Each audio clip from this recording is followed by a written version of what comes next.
ঠাকুরগাঁওয়ের রানীশংকৈল উপজেলার বাচর ইউনিয়নের সহদর গ্রামের শাহ মখদুম বছিলাগাছি কবরস্থানের প্রায় ৩ শতাধিক বিভিন্ন প্রজাতির আম গাছ কেটে ফেলেছে দুর্বৃত্তরা। তবে এ বিষয়ে থানায় একটি লিখিত অভিযোগ করেছে বরেন্দ্র অফিস।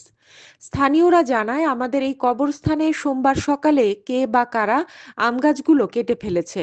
আমরা ভোরবেলা বাড়ি থেকে বের হয়ে এমন দৃশ্য দেখতে পাই কবরস্থানের ভিতরে। তবে স্থানীয়রা বলছেন, যারাই এই কাজটি করে থাকুক না কেন, সুষ্ঠু তদন্ত করে আইনের আওতায় এনে দোষীদের দৃষ্টান্তমূলক শাস্তি দাবি করছি।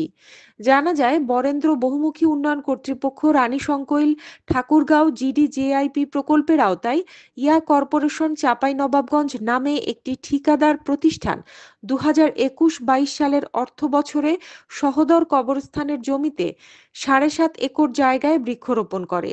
রানীশংকৈল থানার অফিসার ইনচার্জ মোহাম্মদ আরশাদুল হক বলেন, কবরস্থানে আম গাছ কাটার একটি অভিযোগ পেয়েছি বরেন্দ্র অফিসের কাছ থেকে। বিষয়টি খুব দুঃখজনক। এটি তদন্ত সাপেক্ষে ব্যবস্থা নেওয়া হবে।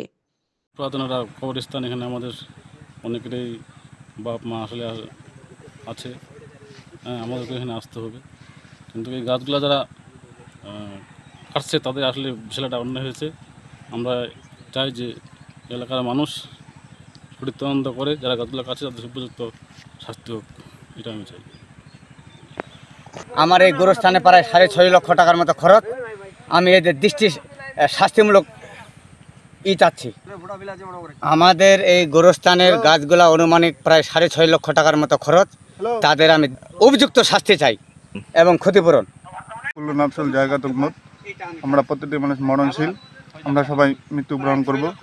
আমাদের এখানে সবাইকে আসতে হবে, যারা এই ধরনের ঘটনার সাথে জড়িত, যারা এই ধরনের যারা করছে তাদেরকে অবশ্যই শাস্তি আনে, তাদেরকে উপযুক্ত শাস্তি প্রয়োজন জানাচ্ছি। তারা যেন আর এরকম না করে, আর এখান থেকে যেন অবশ্যই যারা এটা করছে তাদেরকে অবশ্যই শাস্তি তো দরকারই।